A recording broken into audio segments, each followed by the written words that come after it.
What's up, guys? It's me, Tiff, and I was in a BBC documentary that came out a couple days ago. It's currently available to people in the UK. I obviously am in the United States, so I did use a VPN to access it, which I hope is not illegal. But anyway, I did film the portions that I am in, just in case anyone is curious to watch it. In the documentary, I talk about how I got to know Sam Bankman-Fried, my visits to his house, and the fact that I was drunk on my first phone call with Sam Bankman-Fried. So if you feel like watching, I've compiled some clips for you, and feel free to watch it. And I guess I'll link to the full documentary. If you're in the UK, you can watch it. Citizen journalist Tiffany Fong. I didn't have any money in FTX, but I just messaged him, and I believe I said something along the lines of, hey, obviously there's a lot in the news about FTX right now. Would you be willing to chat and tell me your side of the story? My name is Tiffany Fong. I'm a content creator, I guess. What's up, guys? It's me, Tiff. I got into crypto really early, but I basically lost what was a lot of my life savings, and I just wanted somewhere to vent. I'm not much of a YouTuber, but I did just get fucked by Celsius last week, and that's actually how I initially got in touch with Sam Bankman-Fried. He started following me. And then on November 16th, I was actually on a date in New York City, just having some drinks. And then I checked my phone and I saw a DM from Sam Bankman-Fried. I think he sent like one of those little hearts that was like a arrow and a 3, and then said, hey, yeah, I'd be happy to chat. I'm free for the next hour or so. I showed it to my date and I was like, what is happening right now? And he was like, go home. So I like ran home sort of tipsy and hopped on the phone with him. I don't even know why you're talking to me. It's not like I'm some big reporter or something like that.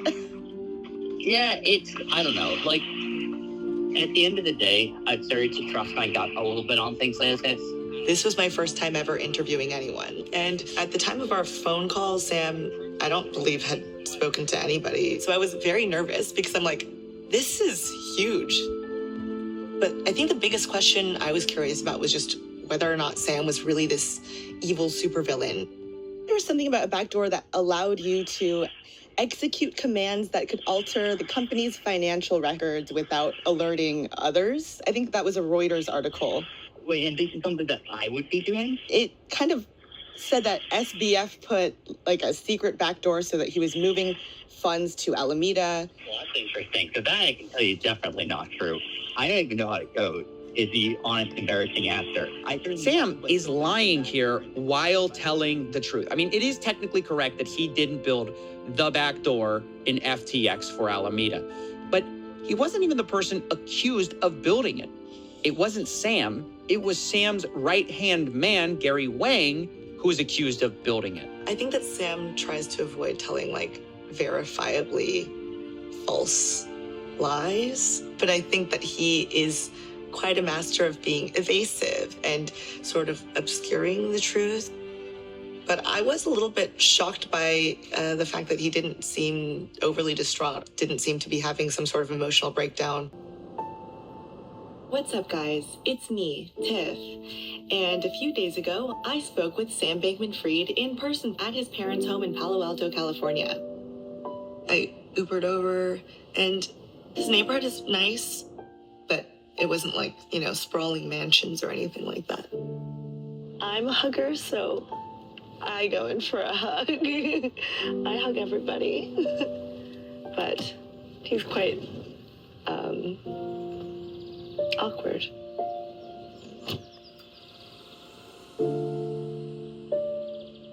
We're right around Sam's house. But this is it here. Yeah, it's that way. Didn't know what to expect, and there was a barricade around his street, so that was all nerve-wracking.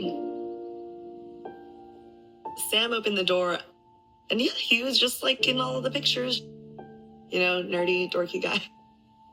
We were just sitting in a room filled with books and computers, talking for a few hours that day. I asked him if his donations to Democrats were just sort of to get favorable regulation for FTX. But he sort of volunteered information that ended up being sort of a big deal. They donated about the same amount to both parties this year. That was not generally known because all my Republican donations were dark. Wow. Sam is claiming he gave Republicans the same amount, but under the table. And the reason he wanted to do it this way was so that basically the journalists would like him more. It's because reporters freak the fuck out if you donate to a Republican. They're all super liberal and didn't want to have that fight. So I made all the Republican ones dark. I've generally just been interested in how he's coping. Just psychologically, he's been like staying busy watching Netflix and stuff. He said he was watching a show called Inside Job. We kind of talked about his mental health. He's kind of always struggled with depression. I kind of think he thinks he's innocent. He says that he's aware that he could potentially go to prison, but he's always like, I don't like ruminating on those things. I don't think it's productive. And I'm like, it might not be productive, but I think it could definitely be your reality. The court in New York has agreed to release the founder of the failed cryptocurrency exchange FTX. I am planning on covering SBF's trial in person in New York City, and obviously I've talked to Sam quite a bit throughout his house arrest, so if you want some inside scoops, I'll be sharing some on Twitter at tiffanyfong with 1_. I've already posted some excerpts of some documents that Sam has sent me over house arrest to Twitter subscribers. That's like the paid membership subscription area of Twitter, so if you want to pay for membership for my Twitter, then you can access some of that already. But I'll be posting more on Twitter anyway. And I'll also be posting on Substack at tiffanyfong.substack.com. And I'll also be posting obviously here on YouTube if you want to subscribe to me. And yeah, those are the main platforms that I use. My other social medias are Instagram at Tiffany Fong and TikTok at Tiffany Fong with 1_. But anyway, I've been trying to do this all independently. I don't work for a publication. I don't have a boss. I don't have a team. I also do not accept crypto sponsorships to shill shitcoins or NFT projects or random degenerate projects. So I've just been trying to, fund all of this on my own independently. So if anyone feels so inclined to want to donate to me, then I will leave some links down below in the description box and in the comment section. And it would be very, very much appreciated, but also no pressure because I figure a lot of us have already lost a lot of money in crypto. So no pressure, seriously. But if you feel so inclined to donate to me, then I'll leave some info down below, and please also message me and show me that you donated on, any of my social medias so that I can thank you personally. Anyway, trying to fund my little trip to New York City so that I can cover the trial in person, and I'll share some scoops or things that I've gathered throughout my conversations with Sam during his house arrest. And yeah, I love you all so very much, and I will talk to you all very, very soon. Bye! By the way, I just want to note that it was incredibly awkward doing those slow motion dramatic walking scenes. I felt really awkward about that because they had me walk towards Sam Bankman-Fried's house multiple times for different angles and lighting, and Sam did not invite us all over at that time, so I felt really awkward walking towards his house.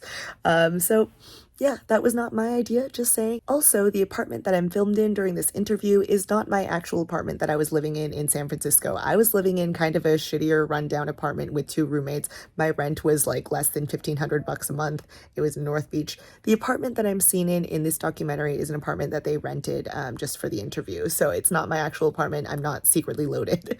Also, just overall, I'm very awkward on camera, not very camera trained, feel uncomfortable watching myself, listening to myself, doing these little B-roll things, very uncomfortable, so bear with me for any time I'm on camera, even now.